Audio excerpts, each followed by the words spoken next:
Hello friends, chemistry bye निमेश sir YouTube channel पर आपનું हार्दिक स्वागत है। આજનો ટોપિક આપણો છે રોલ ઓફ કેટાલિસ્ટ, બરાબર?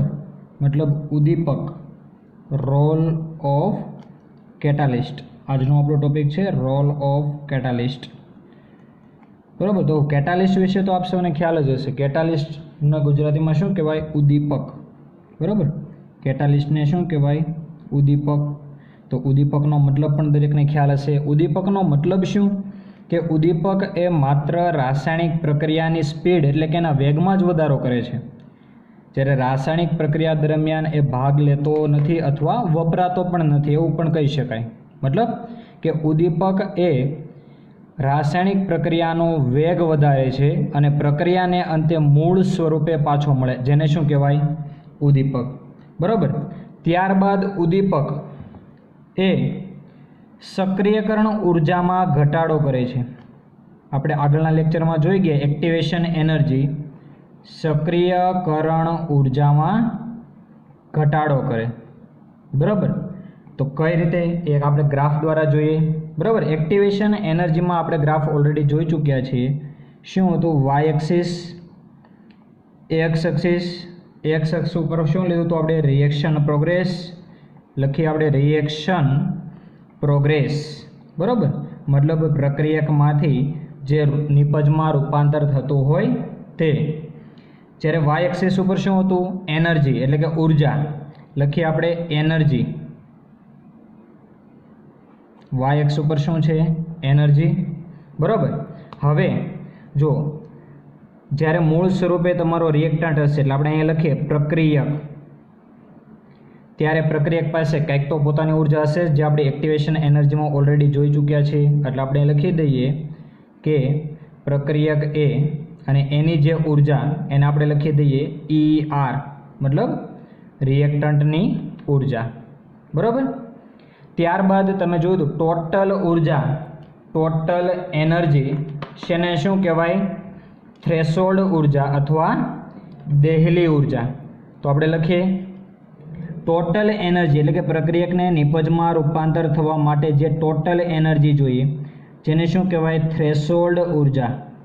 શું કહેવાય? થ્રેશોલ્ડ ઉર્જા, અથવા બીજું તેને શું કહેવાય? દેહલી ઉર્જા। હવે જો આગળ એક્ટિવેશન એનર્જીમાં આપણે ગ્રાફ ઓલરેડી જોઈ ચૂક્યા છીએ।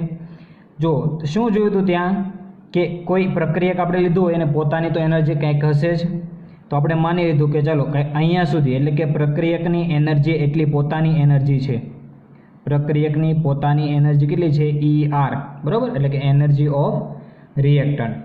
હવે જ્યારે તમે પ્રક્રિયકને નિપજમાં રૂપાંતર થવા માટે પ્રેરિત કરો છો એટલે કે એને ઉર્જા આપો છો, બરાબર? ચાલો પહેલાં આપણે ઉદ્દીપકની વાત નથી કરતા, પહેલાં શું કરીએ છીએ? જ્યારે પ્રક્રિયકને તમે ઉર્જા આપો છો, મતલબ અહીંયા સુધીની તમે પ્રક્રિયકને ઉર્જા આપી ત્યારે નિપજ બનવાની શરૂઆત થશે, તો એને શું કહેવાશે? એક્ટિવેશન એનર્જી, જેને આપણે લખીએ EA।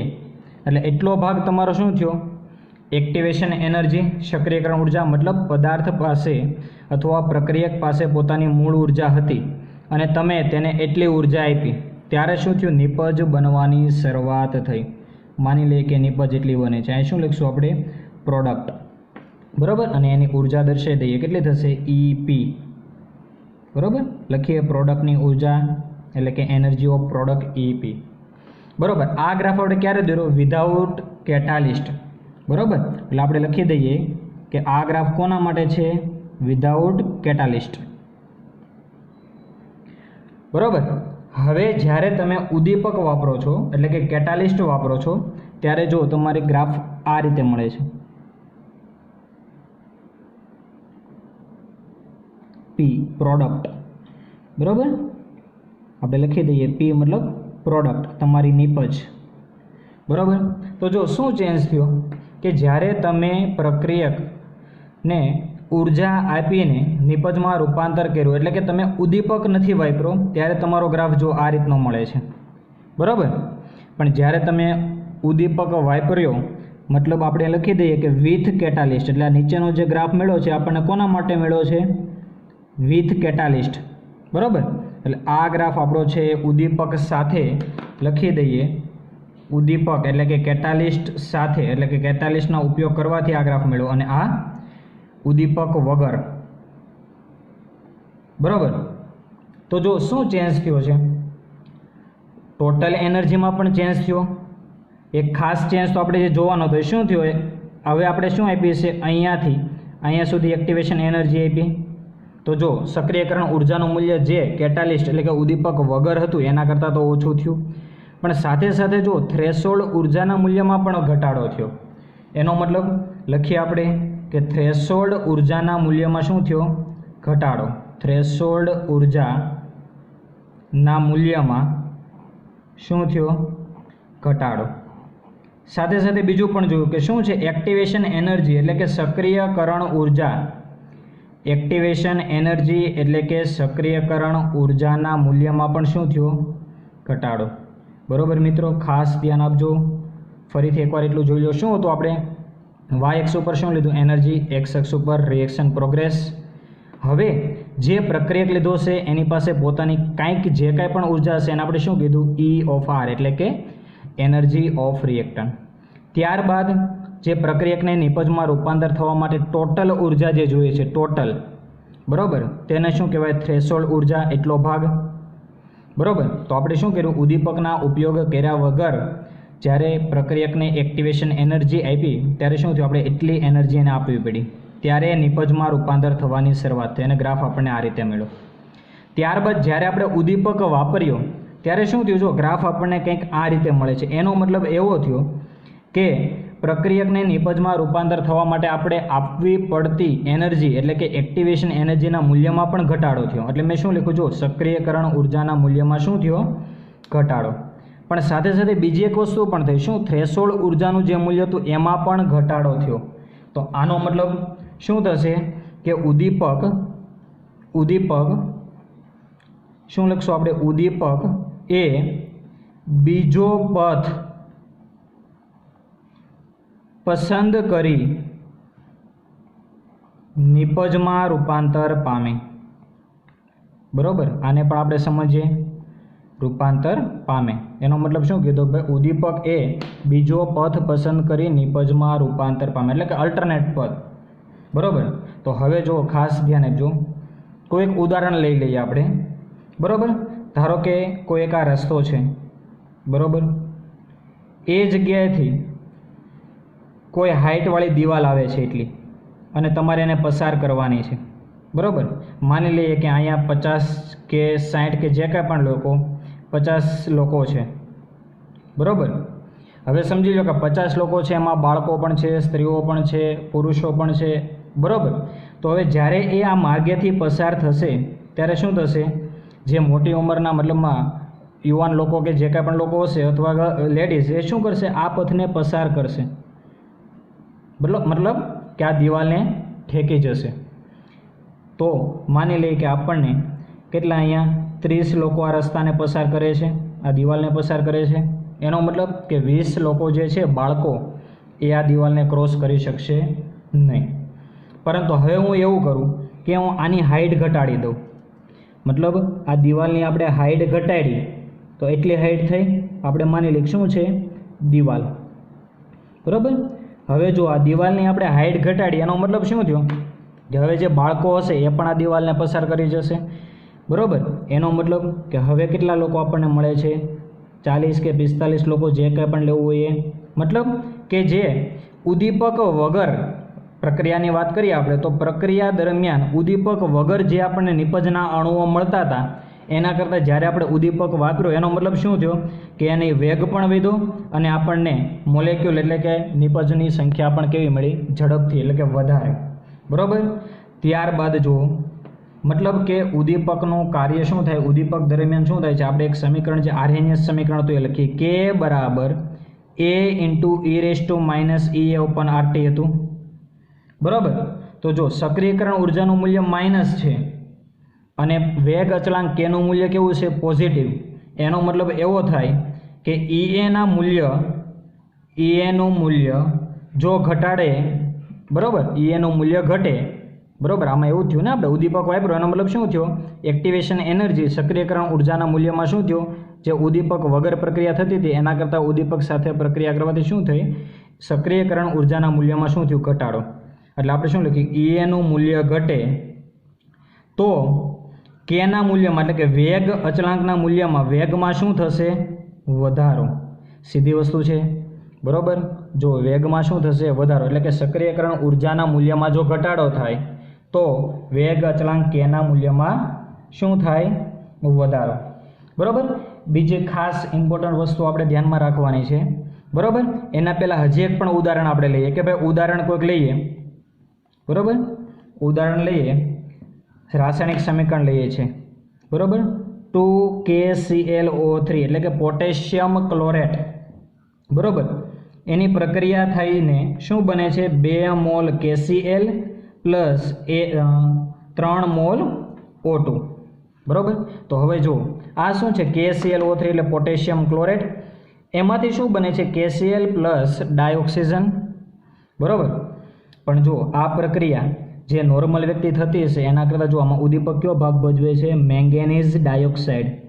એટલે કે પોટેશિયમ ક્લોરેટ મેંગેનીઝ ડાયોક્સાઇડ ઉદ્દીપકની હાજરીમાં ઝડપથી શું બનાવે છે? KCl plus 3O2. એટલે કે પોટેશિયમ ક્લોરેટમાંથી પોટેશિયમ ક્લોરાઇડ પ્લસ ઓક્સિજન બનવાના વેગમાં, નિપજ બનવાના વેગમાં શું કરે છે?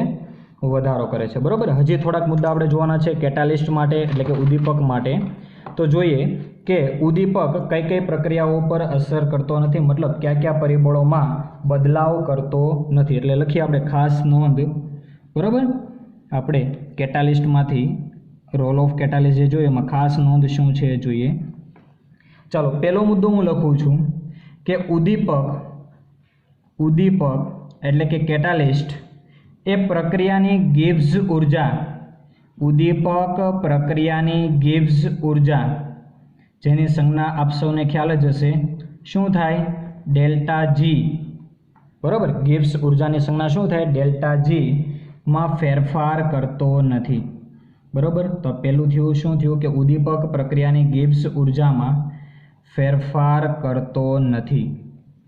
ચલો, બીજો મુદ્દો, કયા કયા પરિબળો મતલબમાં ચેન્જ નથી કરતો, ફેરફાર નથી કરતો એ જોવાનું છે. શું છે? ઉદ્દીપક પ્રક્રિયાની ગિબ્સ ઉર્જા એટલે કે ડેલ્ટા જીમાં ચેન્જ કરતો નથી, બરાબર. ત્યારબાદ બીજું હજી લખવાનું છે આપણે કે તે સ્વયંસ્ફુરિત પ્રક્રિયાને જ ઉદ્દીપિત કરે છે. સ્વયંસ્ફુરિત પ્રક્રિયાને ઉદ્દીપિત કરે છે, પરંતુ બિન સ્વયંસ્ફુરિત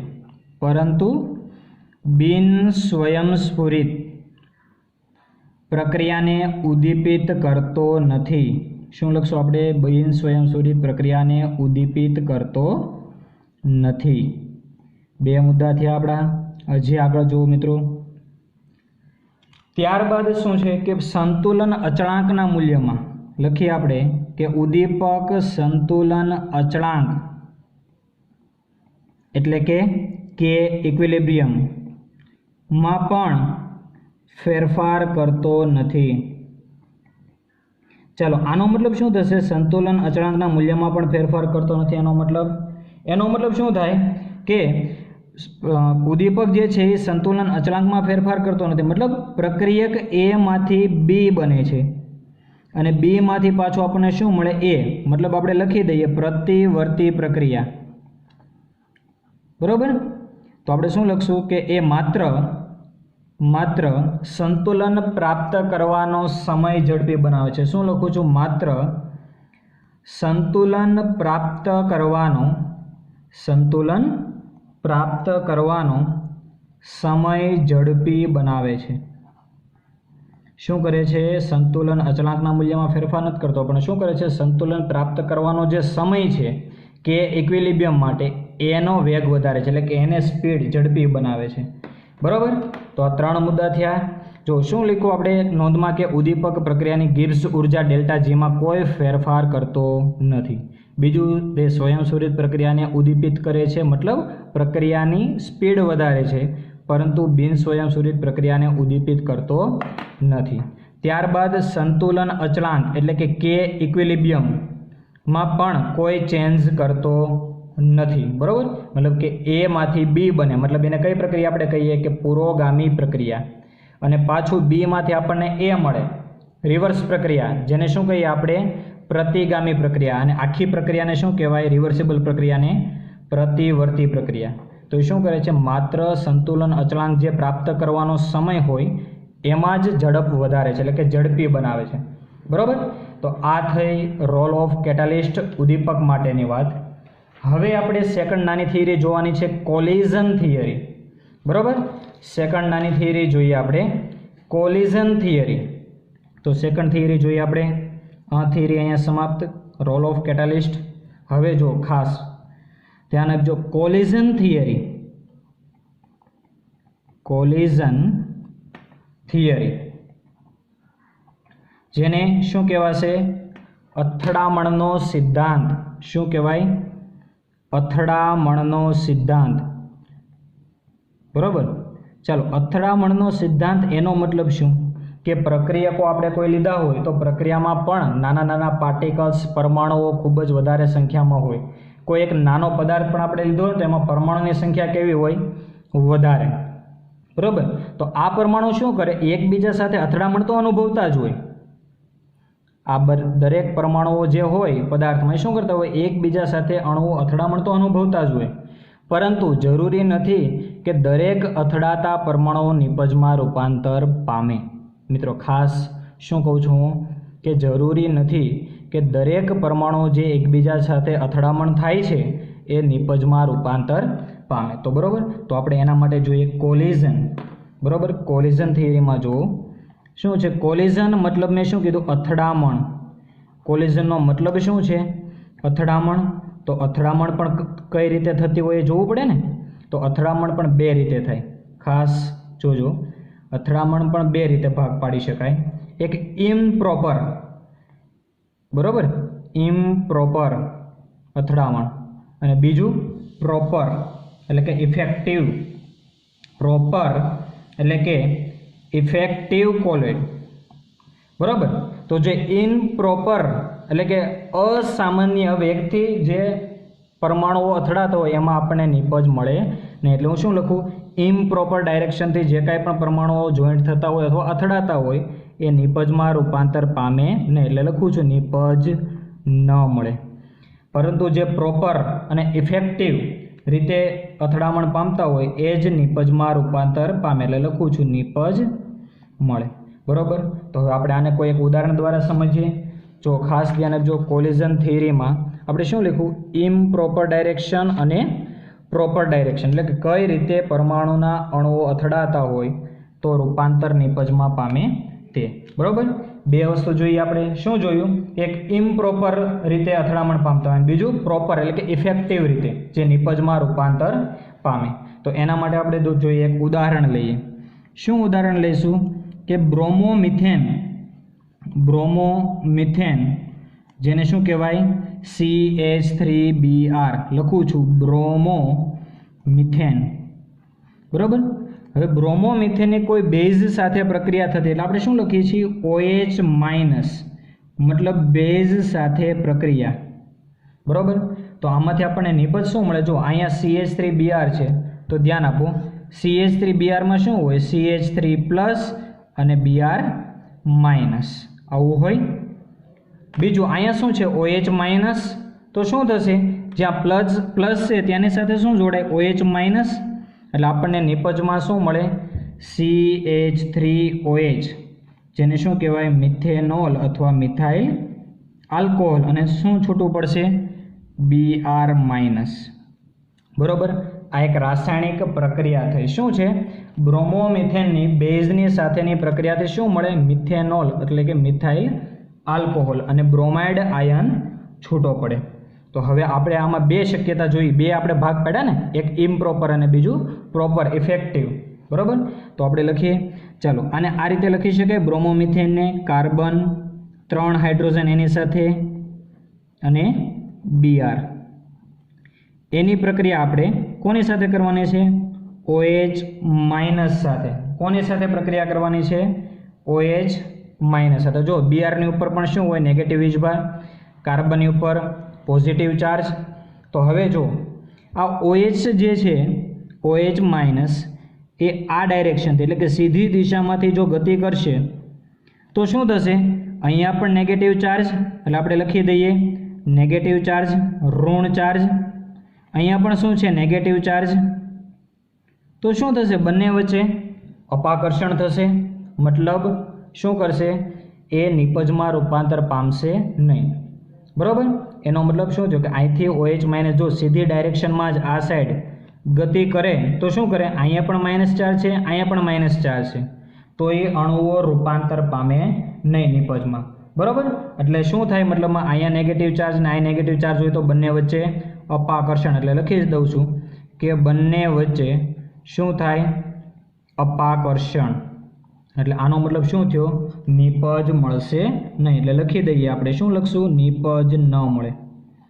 પણ હવે બીજો કિસ્સો જો, આને એવું કહી શકાય ને અયોગ્ય દ્વિક વિન્યાસ, એવું પણ લખી શકાય. શું લખું છું? જો અયોગ્ય દ્વિક વિન્યાસ, એનો મતલબ કે યોગ્ય દિશામાંથી અથડામણ થતી નથી.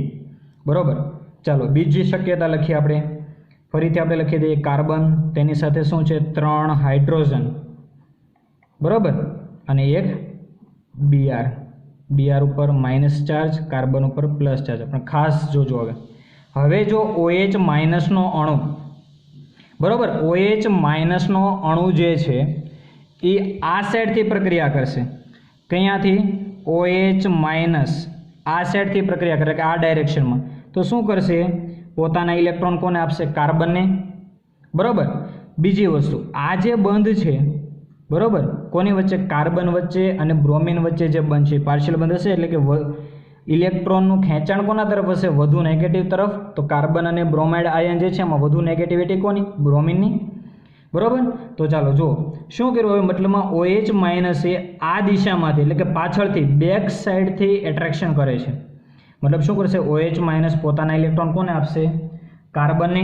એટલે આપણે લખીએ છીએ આની ઉપર શું લખશું આપણે? યોગ્ય દ્વિક વિન્યાસ, એટલે કે યોગ્ય દિશામાંથી અથડામણ થતી હોય અથવા પ્રક્રિયા થતી હોય તો આપણને જો હજી જેમ આ OH માઇનસ આની સાથે પ્રક્રિયા કરશે તરત તો કાંઈ આ બંધ તૂટી નહીં જાય, પણ શું થશે? પાર્શિયલી બંધ તૂટશે. શું થશે? પાર્શિયલી બંધ તૂટશે, એટલે કે થોડી ઘણી તો જે મજબૂતાઈ બંધની હશે. બરાબર?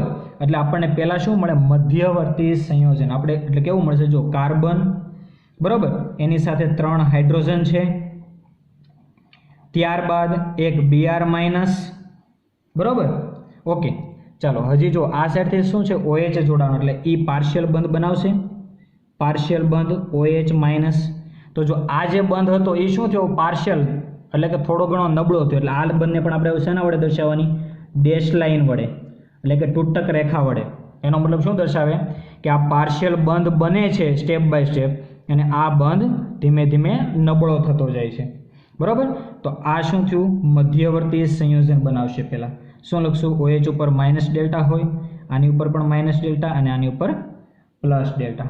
તો અહીં આપણે લખી દઈએ મધ્યવર્તી સંયોજન, અથવા લખીએ આપણે મધ્યવર્તી. બરાબર? અને ત્યારબાદ તમને ખ્યાલ જ છે કે મધ્યવર્તી જે સંયોજન બને એની સ્ટેબિલિટી, સ્થાયીતા કેવી હોય? ઓછી. એટલે ઝડપથી શેમાં રૂપાંતર પામે? સ્થાયી નિપજમાં. એટલે જો હજી શું થશે એવામાં? જે પાર્શિયલ બંધ હતો એ કયો બંધ હતો? કાર્બન અને બ્રોમિન વચ્ચે. તો હવે આ બંધ શું થશે? હજી તૂટશે. એટલે આપણને નિપજ કેવી મળશે? જોજો, કાર્બન એની સાથે 3 હાઇડ્રોજન. બરાબર? પણ હવે જો OH માઇનસ, બરાબર, એટલે કે OH ક્યાંથી આવશે? આ સાઈડથી. મતલબ હાઇડ્રોજનની દિશા જે છે એ શું થશે? ઓરિએન્ટેશન ચેન્જ થઈ જશે. એટલે આપણે આને આ રીતે પણ દોરી શકીએ. કઈ રીતે? કાર્બન, 3 હાઇડ્રોજન અને એક OH. એટલે જો OHની દિશા બદલાણી. બરાબર? તો બરાબર, OH ક્યાંથી જોડાણો? આ સાઈડથી, અને હાઇડ્રોજનની દિશા આ સાઈડ થઈ ગઈ. અને પ્લસ આપણને શું મળે? Br minus. ઓકે, ફરીથી એટલું આપણે એકવાર જોઈ લઈએ અથડામણના સિદ્ધાંત કોલિઝન થિયરીમાં. કોલિઝન થિયરીમાં આપણે શું જોયું સ્ટાર્ટિંગમાં? તો પહેલાં કે કોલિઝન એટલે અથડામણ એ બે રીતે થતો હોય કે ભાઈ કોઈ બધા અણુઓ કોઈ સીધી રીતે કે પૂરતી ઉર્જાથી જોડાતા ન હોય અથવા અથડાતા ના હોય. એનો મતલબ બે રીતે થઈ શકે. એક ઇમ્પ્રોપર ડાયરેક્શનમાં, તો આપણને નિપજ મળે નહીં. બરાબર? પણ જો તે પ્રોપર ડાયરેક્શનથી જ અથડામણ પામતા હોય તો આપણને નિપજ મળે. એમાં પણ આપણે બે વસ્તુ શક્યતામાં જોઈશું. જોયું આપણે કે ઉદાહરણ આપણે લીધું બ્રોમોમિથેનની OH- સાથે પ્રક્રિયા. શું કર્યું આપણે? બ્રોમોમિથેનની OH- સાથે પ્રક્રિયા, બરાબર. એટલે કે બેઝ સાથે પ્રક્રિયા કરી. શું મળ્યું? Methanol plus bromide. પછી એની ક્રિયાવિધિ જોવી હોય આપણે તો અહીં લખી શકીએ આપણે ક્રિયાવિધિ. શું કરશું? એમાં બે શક્યતા જોઈશું. શું હશે કે પહેલાં જ્યારે બ્રોમોમિથેનમાંથી OH- બેઝ સીધી દિશામાં એટલે કે ફ્રન્ટ સાઈડથી જ્યારે એટેક કરતો હતો ત્યારે શું થશે? બ્રોમિન ઉપર નેગેટિવ ચાર્જ અને OH- ઉપર પણ નેગેટિવ ચાર્જ હોવાને કારણે શું કરશે? રિપલ્શન બતાવશે. મતલબ બંને વચ્ચે શું થશે? અપાકર્ષણ. એટલે આપણે શું લખ્યું? અયોગ્ય દિશામાં એટલે કે અયોગ્ય દ્વિકવિન્યાસ. તો આપણને નિપજમાં રૂપાંતર થાય નહીં પ્રક્રિયક અણુનું, બરાબર. પરંતુ જો OH- બેક સાઈડથી એટેક કરે તો શું થાય? તે કાર્બન ઉપર પ્લસ ચાર્જ, OH ઉપર નેગેટિવ માઇનસ ચાર્જ. એટલે શું કરે? પોતાના ઇલેક્ટ્રોન કોને આપે? કાર્બનને. અને આ બંધમાંના ઇલેક્ટ્રોન જે હશે કોની તરફ ખેંચાયેલા હોય? વધુ ઋણ તત્વ કોણ? બ્રોમિન તરફ. એટલે આપણે શું લખ્યું? યોગ્ય દ્વિકવિન્યાસમાંથી જો પરમાણુ અથવા અણુની અથડામણ થાય તો પહેલાં આપણને શું મળે? મધ્યવર્તી સંયોજન. મતલબ ડાયરેક્ટ તો આ બંધ એકાએક તૂટી નહીં જાય. શું થશે? જેમ આ બંધ ધીમે ધીમે નબળો થતો જશે એમ આ બંધ ધીમે ધીમે ફોર્મ એટલે કે બનતો જશે. એટલે પહેલાં આપણને શું મળે? મધ્યવર્તી સંયોજન. એટલે અમે શું લખ્યું? મધ્યવર્તી સંયોજન. અને ત્યારબાદ એ સ્થાયી અણુમાં રૂપાંતર પામે. એમાં શું થશે? OH- બેક સાઈડથી જોડાશે અને હાઇડ્રોજનની ઓરિએન્ટેશન એટલે કે હાઇડ્રોજનની દિશા ચેન્જ થશે. ક્લિયર? અને આપણને શું મળશે? બ્રોમાઇડ આયન, બરાબર. તો અથડામણનો સિદ્ધાંત. બીજી વસ્તુ હજી તમને એક આપેલું છે સમીકરણ, જે જોઈ લેજે કે ભાઈ દ્વિઆણવીય પ્રાથમિક પ્રક્રિયા આપેલી હોય. દ્વિઆણવીય પ્રાથમિક પ્રક્રિયા કઈ લખીએ આપણે? A+B it gives નિપજ. તો એના માટે આપણે લખવો હોય વેગ, તો શું લખાય? વેગ બરાબર શું લખાશે? ZAB.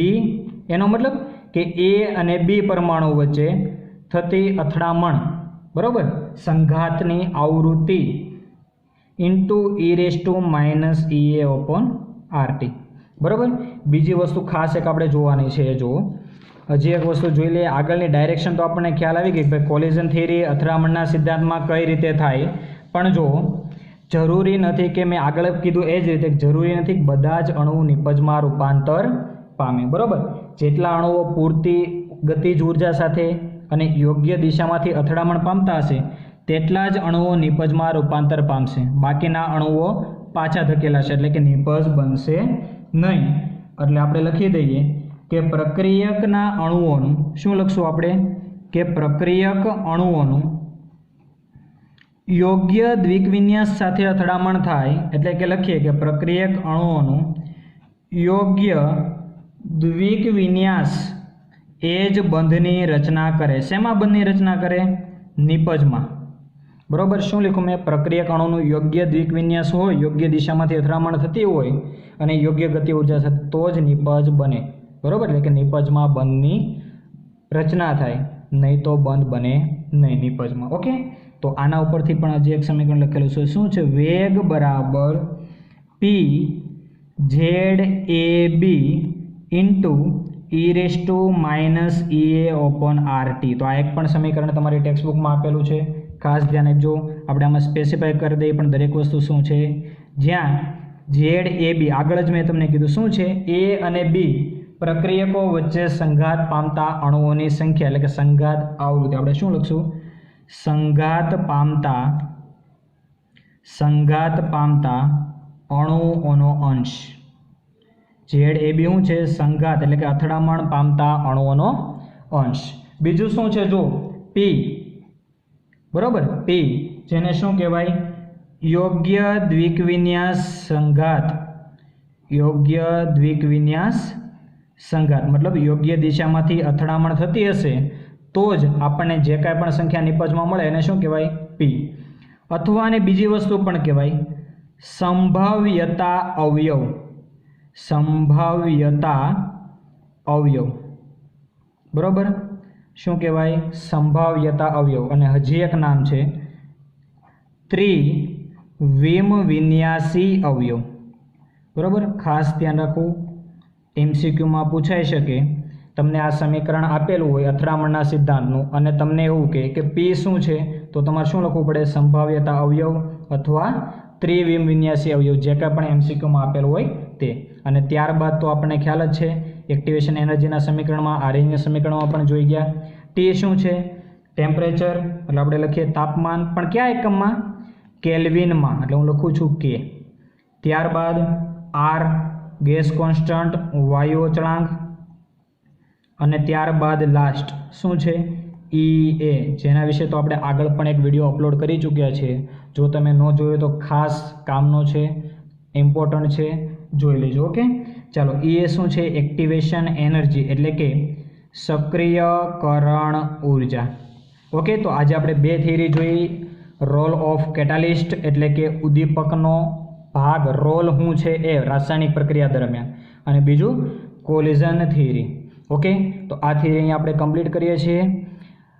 વિડીયો ગમ્યો હોય તો લાઈક કરજો, શેર કરજો અને સબસ્ક્રાઈબ કરજો, જેથી જે કોઈ પણ વિદ્યાર્થીઓ આ થિયરી શીખવા માગતા હોય તેના સુધી મેક્સિમમ સ્ટુડન્ટ સુધી આપણો વિડીયો પહોંચે. બરાબર, ટ્રાય કરીએ વધારેમાં વધારે સ્ટુડન્ટ સુધી આપણે વિડીયોને શેર કરશું. Thank you.